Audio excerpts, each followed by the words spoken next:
사람도 없었느니라.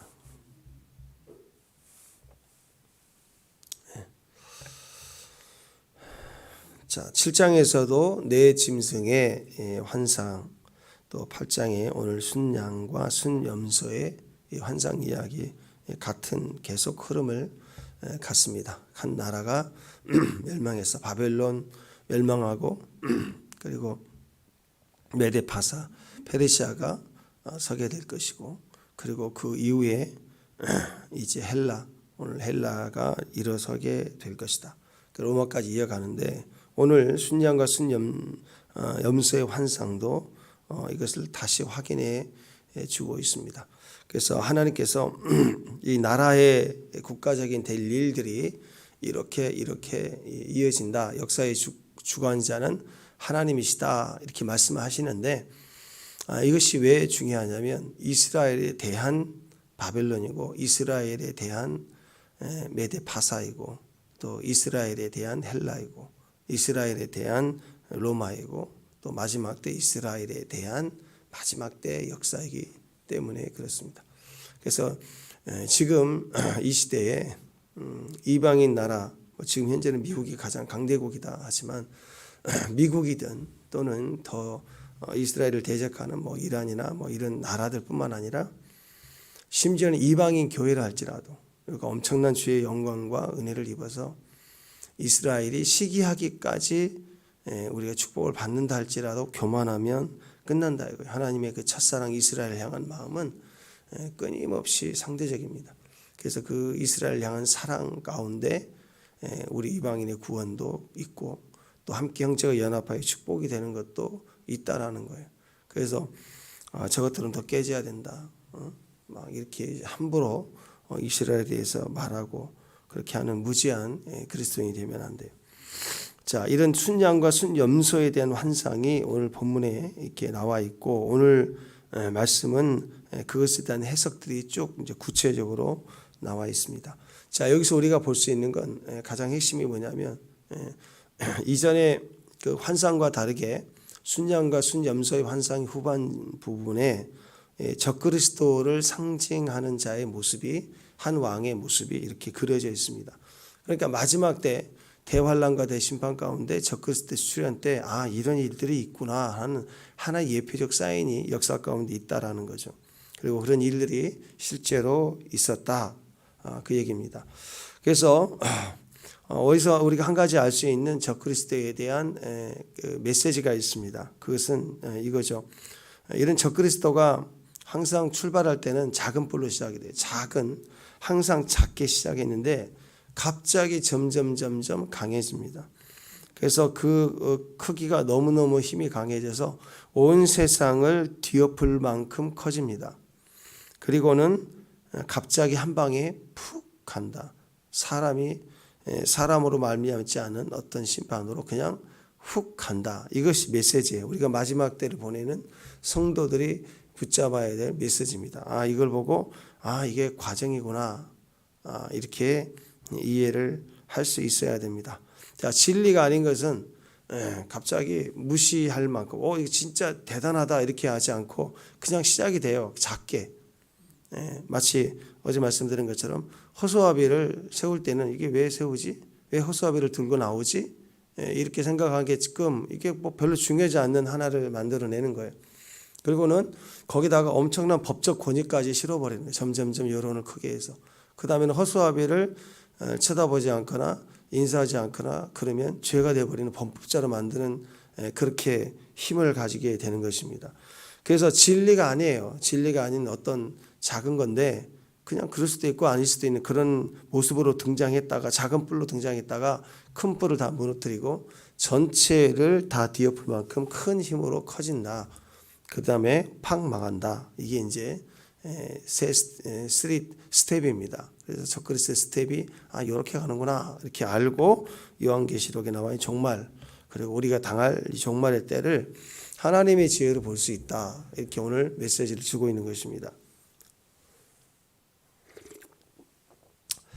여러분, 바벨론이 멸망하게 된 엄청난 제국이었지만 갑자기 멸망하게 된 이유도 교만이었다고 했죠. 하나님은 바벨론을 세상의 망치로 부르셨어요. 교만한 아수르. 아수르를 통해서 이스라엘을 징계한 것뿐인데 아수르는 너무 잔혹합니다. 너무 잔혹해서 다 죽여버리고 피를 갈아버리고 막 이렇게 하는 이 잔혹한 그들을 심판하기 위해서 하나님이 그냥 바벨론을 사용해서 그냥 박살내버리는 3년 사이에 다 박살내고 애굽도 박살내고 중동의 패권을 하나님이 쥐어줬는데 그렇게 열방이 심판하는 도구로 갑자기 들어 쓰는데 바벨론이 자기 잘난 줄 알죠. 자기 힘인 줄 알고 좋아 죽죠. 그래가지고 환호성 부르며 더 잔인하게 짓밟기 시작합니다. 지나쳤다는 거죠. 자기 힘인 줄 알고 교만했다는 거예요. 생각해보세요. 신인 왕 3년 만에 온 중동을 패권을 다 잡았으니 엄청나게 교만해졌겠죠. 그때 하나님이 느부갓네살에게 겸손하라 하면서 꿈을 탁 주면서 벌벌 떨게 하시면서 시작을 하셔. 그나마 브레이크를 잡아줬는데도 그 아들 때에 가서는 벨사살에 가서는 엉망이 돼버리고 말았다는 거죠. 그래서 자기 힘인 줄 알고 하늘 높은 줄 모르고 까불다가 그래서 거기서 이제 하나님이 쓰신 후 바벨론을 멸하십니다. 그들의 교만 때문에 그들이 망한 거다 이렇게 볼 수가 있습니다. 그래서 마찬가지로 그들을 치게 하시는 도구가 메데파사였어요. 메데파사, 페르시아. 그런데 그들도 교만하다는 거예요. 그래서 오늘 환상에서 순양이 나오는데 순양이 메데와 파사이고 순염소가 그리스 헬라입니다. 이전에 그 환상에서는 곰이죠, 곰인데 엄청난 힘으로 찢어 갈게 탐욕으로 이 페르시아가 계속 정복 전쟁을 치르는 거죠. 그래서 그들도 역시 더 교만했어요. 그러니까 하나님이 이제 순염소가 나타나서 그 뿔로 들이박아 버리는 거죠. 신속하게 와가지고. 그래서 다니엘 우리가 8장 20절, 21절, 22절 보면 20절, 21절, 22절 보면 내가 본바 두 뿔 가진 순양은 메데와 파사 왕이다. 메데 파사 왕. 또 털이 많은 순염소는 헬라 왕이다. 그 둘 사이에 있는 큰 뿔은 첫째 왕이다. 알렉산더죠. 그리고 그 뿔이 꺾이고 그 대신 네 뿔이 났어요. 알렉산더 죽은 이후에 나라가 네 조각으로 쪼개지는데 그 나라 가운데 네 나라가 일어나되 그의 권세만 못하더라. 이제는 권세만 못하겠죠. 쪼개졌으니까. 그러다가 혼동기 가운데 드디어 적그리스도를 상징하는 한 왕이 난다. 이게 오늘 이제 메시지 흐름입니다. 두 눈 사이에 있는 큰 뿔 알렉산더. 그 뿔이 염소를 들이박아 죽이게 하죠. 땅에 그 발이 닿지 않을 만큼 빠르게 정복해 들어갑니다. 그래서 인도까지 다 점령해 버려요. 33살에 갑자기 요절하죠. 그러니까 이렇게 권세 있는 자가 교만하면 영원할 것 같아도요. 갑자기 확 죽어요. 확 죽어요. 그리고 나서 네 조각으로 나눠지는데 이전보다 힘이 약해지지만 큰 나라들이 형성이 되죠. 근데 그들이 이전에 권세마다 못하고 혼동기에 계속 빠져가다가 이제 한 뿔 작은 뿔이 나와요. 근데 그 작은 뿔이 나오더니 온 하늘을 찌를 만큼 커졌다. 누구냐면 안티오코스 에피파네스라 했어요. 자, 이 교만함이 계속 반복적으로 일어나고 그 자기가 패권을 가진 자들의 특징은 다 나인 줄 안다. 내가 했다라고 생각을 하는 거죠. 교만함은 항상 자기 힘인 줄 알고 주인을 업신여깁니다. 그래서 하나님을 경외하지 않아요. 하나님도 자기 뜻대로 경외해요.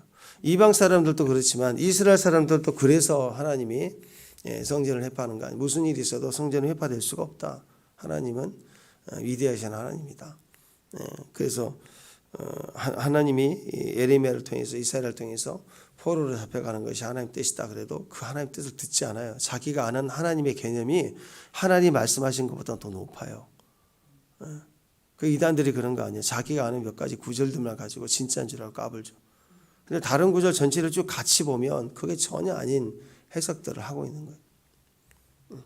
어제도 잠깐 유튜브 보니까 또 어떤 나 드신 목사님이 엄청 열심히 설교를 하시는 거예요. 잠깐 봤더니 방언에 대한 얘기를 잠깐 하시는데 한 5분 들으니까 뭐 방언은 뭐 어떻게 하는데 너무 말도 안 되는 이야기를 성경 구절을 들이대면서 얘기하는데 좀 답답하더라고요. 너무 답답하더라고요. 근데 앞뒤 구절만 보면 그 구절이 그 얘기가 아닌데, 방언 얘기는 그 얘기가 아닌데, 고린도전서 14장 얘기를 하는데 그 구절 딱 구절 한 구절만 가지고 얘기해요. 그럼 한국말로 보면 그렇게 보이기도 해요. 그게 나는 너무 답답한 거예요. 그런 거 보면. 왜 전체를 못 보지? 흐름을 보지 못하지? 전체적인 방언에 대한 하나님의 메시지는 어떤 것인가를 보고 그 전에 사랑이라는 걸 보고 교회를 보고 질서를 보고 방언을 보고 전체를 해석하면 될 일을, 그리고 그 구절의 앞뒤 구절만 봐도 그 뜻이 아니에요. 한 4구절 정도만 읽어도. 근데 그거 한 딱 구절 단어 하나. 이단도 그렇지만 우리가 잘못 하나님의 성경을 분석할 때 물론 우리가 때로는 한 단어의 감동을 받을 수 있어요. 본문과 상관없이. 그것도 하나님의 뜻이긴 해요. 근데 그걸 얘기하는 게 아니잖아요. 가르치고 있는 내용이잖아요. 하나님 뜻을 전달하고 있는 거잖아요. 그럼 한 단어에 꽂혀서 전달하면 안 되죠. 전체를 그대로 선지자는 읽어드려야 돼. 전해줘야 될 의무가 있죠. 교만하면 항상 자기가 판단하고 깨달은 그것만 자꾸 하려고 그래요. 전령이 왕의 어떤 서신을 전달하고 전하는 내용이 자기가 막 해석해서 설명해 버리면 어떻게 하겠어요? 그죠? 그대로 전해야 되는 거 아니겠어요? 예전에 그 외국 어느 목사님 그 와서 한국에 설교할 때 보니까 그 통역을 그 사모님이 하셨을 그 아내 되시면 한국 분이신데, 근데 좀 그렇더라고요. 은혜가 좀 안 됐던 게 목사님 외국 목사님이 설교를 딱 하면 굿모닝 그러면 안녕하십니까 그래야 되는데 여러분 어제 잘 잤어요? 그리고 우리는 뭐 어떻게 한참 한 10분 하시는 거예요. 그래서 목사님이 한마디 하면 성경 한 구절 읽으면 막 설교를 해버리시는 거야. 어떤 경우는 15분 동안 설교를 하시더라고요. 절대 그건 도움이 안 됩니다. 그게 옳은 줄 아는 거죠. 거기에서 평소에 가정생활을 어떻게 하시는가가 다 비쳐 보이는 거 아니에요. 교만함은 항상 자기만 생각합니다. 그래서 어제 그 8절, 9절, 10절, 11절, 12절 어제 9절 이렇게 한번 돌아보세요. 거기 보면은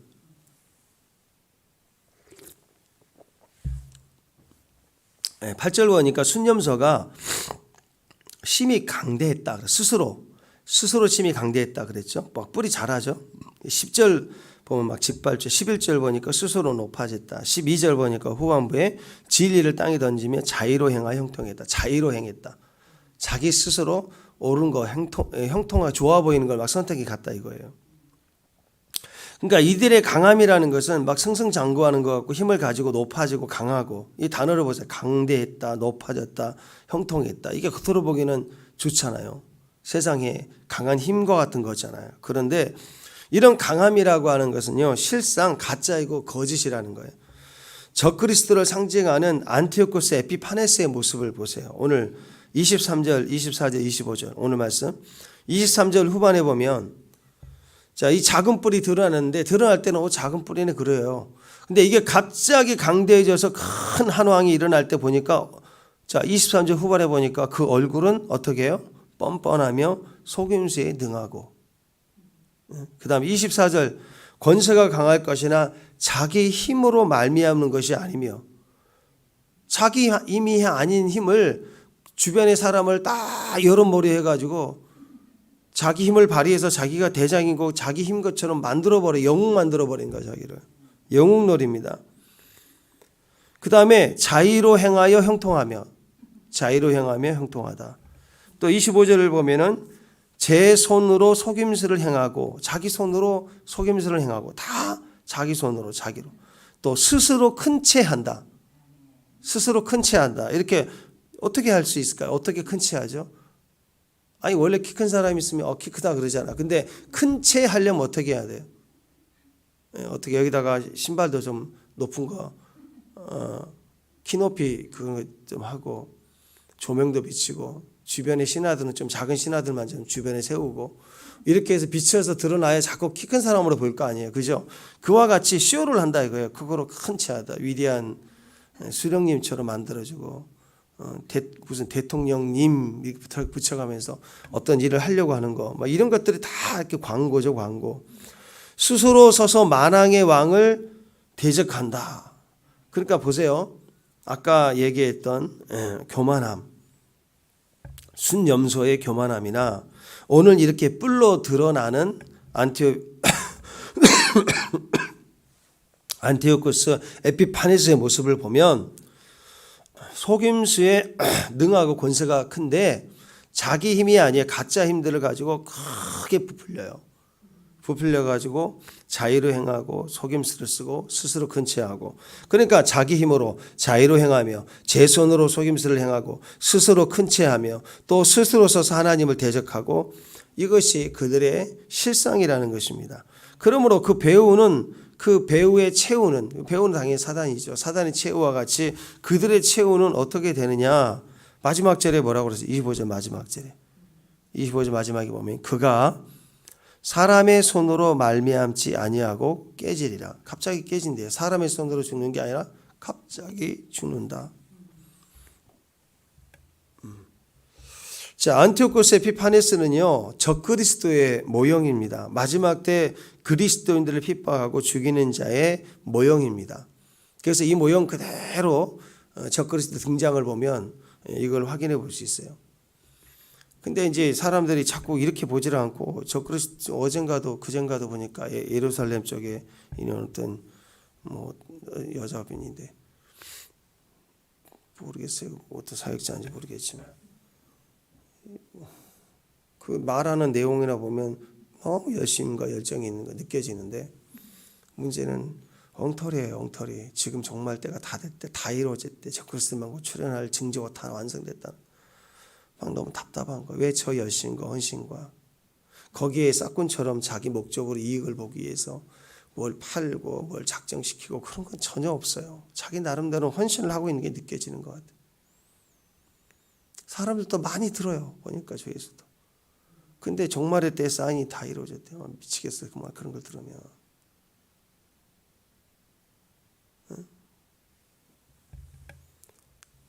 왜 그렇게 성경을 보지? 왜 그렇게 알려고 시간을 헛되이 보내지?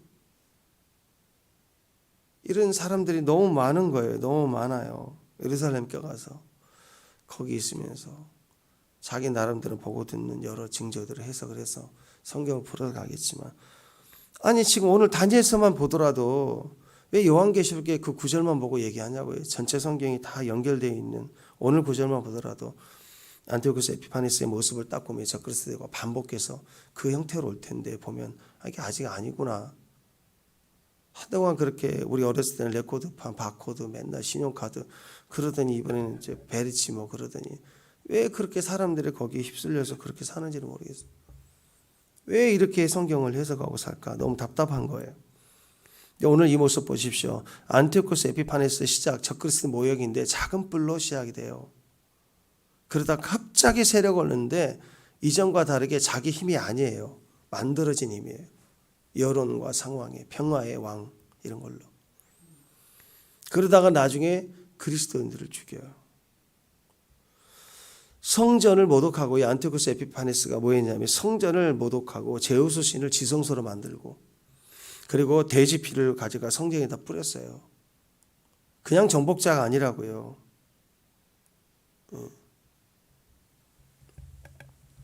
이름이 안티오코스인데요, 스스로 에피파네스라는 단어를 집어넣었어요. 에피파네스가 신의 현현이거든요. 근데 얼마나 잔혹했는지 사흘 만에 8만 명을 이스라엘로 돌아가다가 로마에서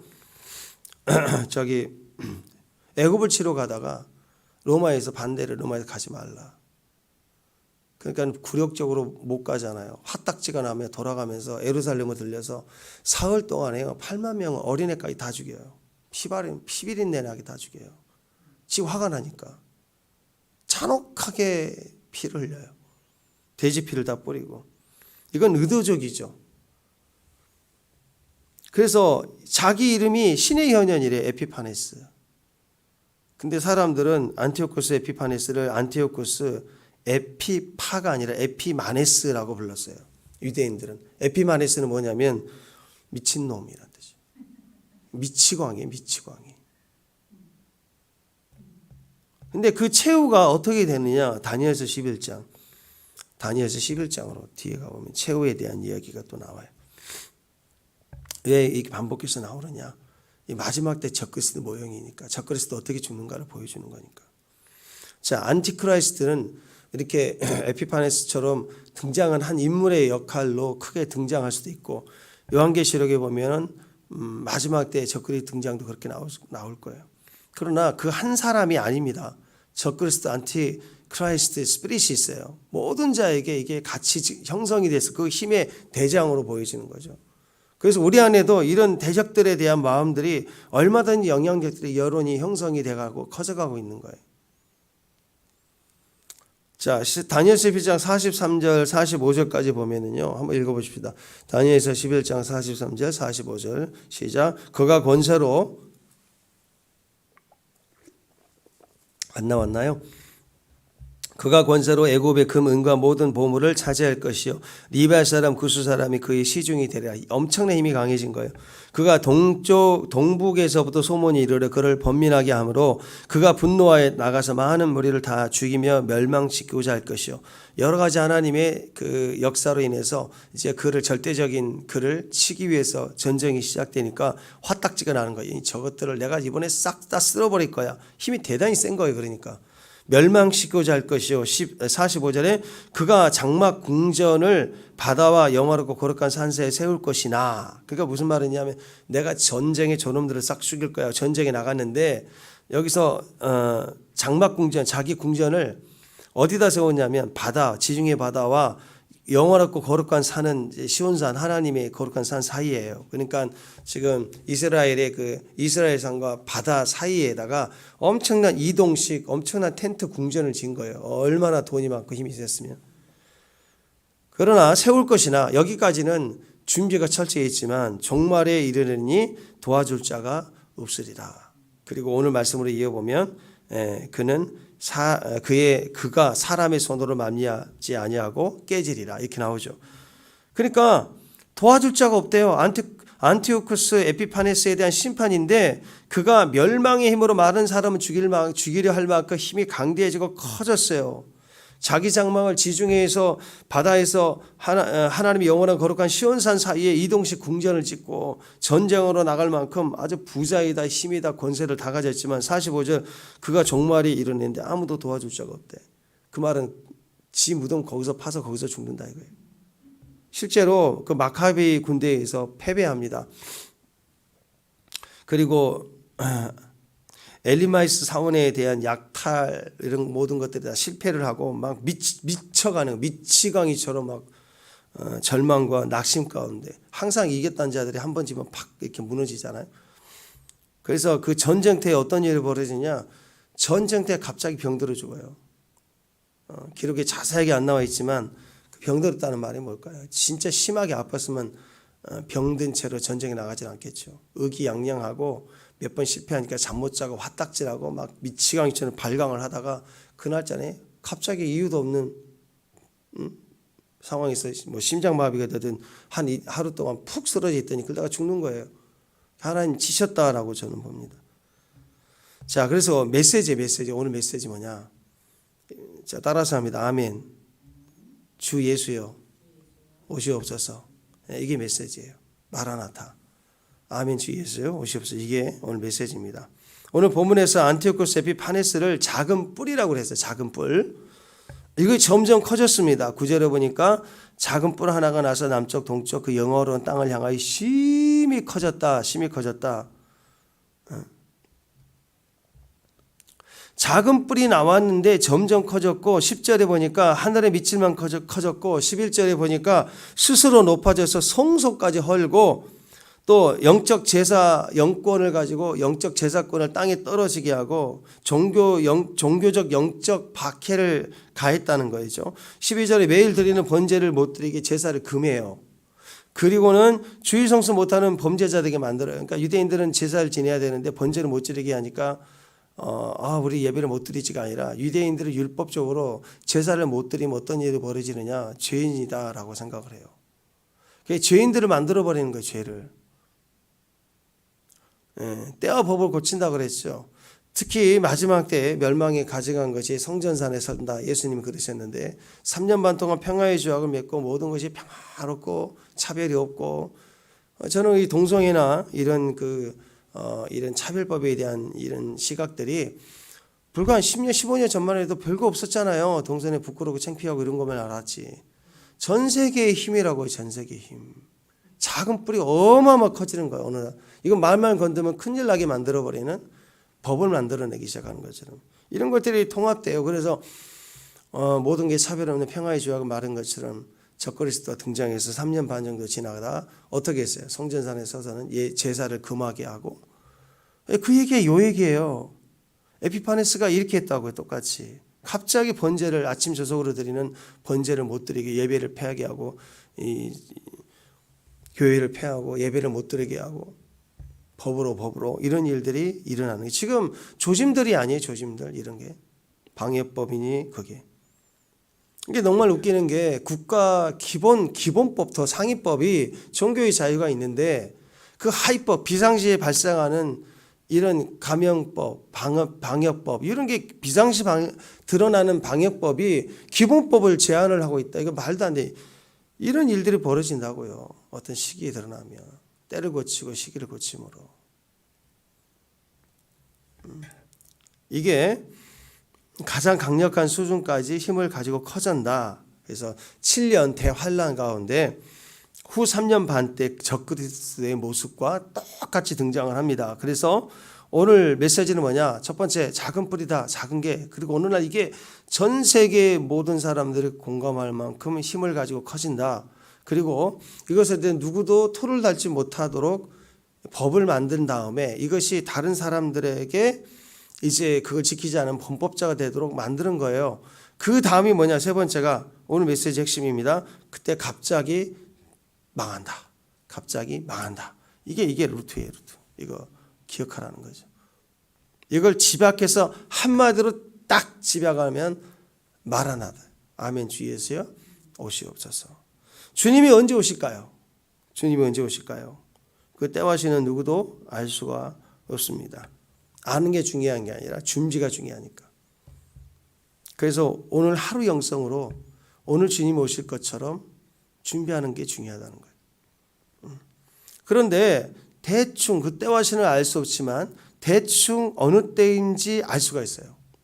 그렇게 대충 어느 때인지 알 수 있는 증거가 오늘 나오는데 성경에서 말하는 주님이 오실 때의 특징은 오늘 이제 주님 오실 때가 다 됐구나. 지금이구나. 이렇게 느낌으로 알 수 있도록 해주는 사인 중에 하나가 뭐냐. 악이 최고로 강대해질 때. 악이 최고로 강대해져 가지고 작은 뿌릴 때는 왜 그러지? 허수아비인데 이랬다가 이제 더 이상 허수아비를 이렇게 무시하거나 또 나는 허수아비한테 인사하기 싫은데 이런 마음을 갖지 못하게 가지면 범법자가 되도록 만들어버리는 거예요. 이 정도로 때와 시를 고쳐서 최고의 권세를 가질 때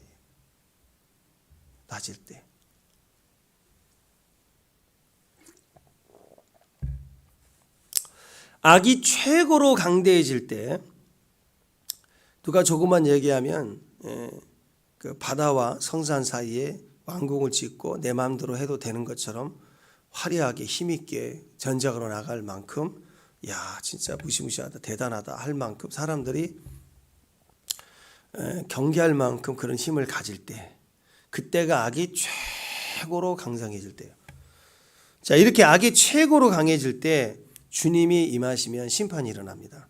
그래서 그런 의미에서 기도가 아멘 주 예수여 오시옵소서. 다시 정리하면 악이 너무너무 강대해져요. 보통 강한 게 아니라 너무너무 강대해졌어요. 도저히 이제 살 수가 없겠구나 할 때. 그때 교회는 동전의 양면처럼 세상으로는 악이 너무너무 강력해져 있다. 반대로 교회는 방언하고 기도할 때 잠을 잤다 잠꼬대 환상 모든 사람들 입에 갑자기 예언이 어떻게 나오느냐. 아멘 주 예수 오시옵소서. 이게 막 절로 나오는 거 절로. 그것은 세상이 살 수가 없게 됐기 때문에 이제 주님 오셔야 됩니다. 그런 뜻이 아니라 세상은 세상대로 극에 달할 때 우리의 마음은 그게 악해서가 아닙니다. 악하니까 보상의 심리로 아멘 주 예수 오시라는 게 아니라 우리는 사랑이 자라가요. 사랑이 자라가고 세상은 악이 자라가고 악이 자라감이 최극도로 강해서 힘이 강할 때 우리는 육신을 내려놓고 주님을 향한 갈망함이 최고조로 올라가가지고 마치 정점 끝에 하나님을 옷자락을 잡을 만큼 손이 닿을 만큼 가서 아멘 주여서 지금 오셔야 됩니다 하고 내 사랑이 너무 커서 결혼 날짜 미루기 어렵습니다 하고 막 또 간절히 목말라 숨이 넘어갈 만큼 온 교회가 예수의 사랑으로 친밀해져 주의 너를 주의 이름을 부를 때, 그래서 우리가 이 두 가지로 봐야 됩니다. 두 가지. 세상이 얼마나 악한가, 그건 하나의 상징적인 사인이고, 세상이 얼마나 부조리하고 더럽고 이런 건 그냥 기본이고, 가장 어떤 허수아비가 힘을 얻고 커져가는가, 정말 악이 극도로 갔구나, 이건 객관적 사인이고, 진짜 사인은 교회 안에 있는 영적 흐름들이 막 갈망함으로 막 미치도록 갈망함으로 커져가는 교회 안에 있는 사인들입니다. 그게 언제냐? 그게 달아서 이게 같이 극과 극을 가다가 갑자기 아멘 주 예수여 오시옵소서 하고 교회 안에서 정말 그리스도를 사모하는 신부들의 고집이 나올 때, 그리고 그런 노래와 찬양과 춤이 나올 때, 아멘 주 예수 오시옵소서 이 예언이 나올 때가 그때야. 그때 바로 그날 밤, 우리는 너무 갈망했으니까 신랑이 반응한 음성으로도 음성조차도 반갑고 그러잖아요. 주님이 오시니까 확 신부로 주의 이끌림을 받고 공중에 임하지만, 이 세상은 그날이 도적같이 임한다 그래서 그날이 도적같이 임해서 멸망을 당하는 거예요. 결혼식장을 앞두고 있는 신랑 신부가 도적같이 결혼식이 이루어지나요? 그거 없죠. 예. 기다림과 준비와 학수고대와 예비됨을 다 갖추고 결혼식장에 들어가는 거죠. 그래서 우리가 그렇게 준비되어져 가야 합니다. 적그리스도는 항상 양과 염소의 모습으로 나오면서 시작을 합니다. 처음에 보면 부드럽고 약해 보이고 내면이 잘 안 보이고, 근데 간결해요. 나름대로의 잠복기가 있지만 그때까지 기회를 엿봅니다. 그래서 뿌리 계속 자라날 때까지는 하얗게 순결하게 보여요. 시간이 지날수록 힘이 점점 세지고 뿌리 점점점 커집니다. 세력을 키웁니다.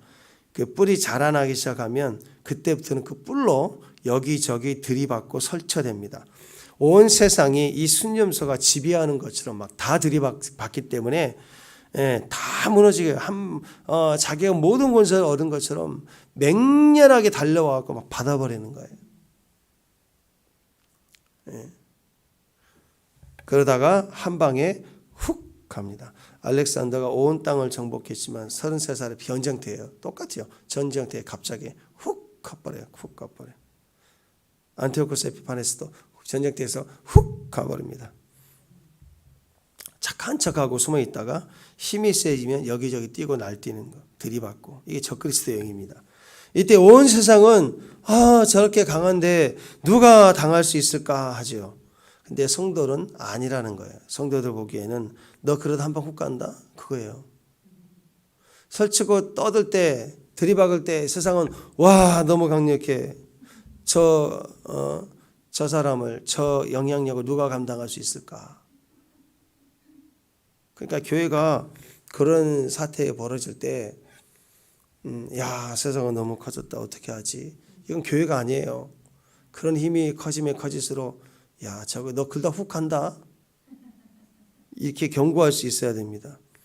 그래서 성도들은 주여 저들의 힘이 미치지 않게 해주세요. 뭐 그렇게 기도하는 거 아니에요. 그 상대적 힘을 보고 기도하는 게 아니라 교회는 아멘 주 예수여 오시옵소서라고 기도하는 자예요. 악이 최고조로 강할 때 과연 너가 당할 수 있으랴, 이건 세상이 하는 얘기고, 그때 우리는 어떻게 기도하느냐? 아멘 주 예수여 오시옵소서. 마라나타. 우리 안에 있는 사랑이 너무 크더라. 그 사랑의 노래를 부를 수 있는 저 여러분 되시기 바랍니다. 그래서 오늘 이 장면을 기억하시고 마태복음 24장 25장 예수님이 하셨던 이야기를, 또 요한계시록에 나와 있는 이야기들, 이것들이 다 같이 맺혀보면 아무것도 아니에요. 나라와 권세, 국가, 민족의 분열과 하나된 망함, 새로운 제국이 건설, 이 모든 세력의 힘, 파괴력, 또 멸망, 이 모든 것 주권이 다 하나님께 있어요. 그래서 하나님이 오시면 된다. 예수님이 우리 중심에 계시면 된다. 그 중심 메시지를 딱 가지고 우리가 더 친밀하고 순결하고 거룩한 주의 신부로 서기를 바랍니다. 기도하겠습니다. 아멘. 주 예수여 오시옵소서. 주의 친밀한 사랑으로 하루하루 주님을 향하여 준비되어가는 거룩한 신부로 서게 하옵소서. 주의 종들에게 기름을 부어 주옵소서. 예수님의 이름으로 기도합니다.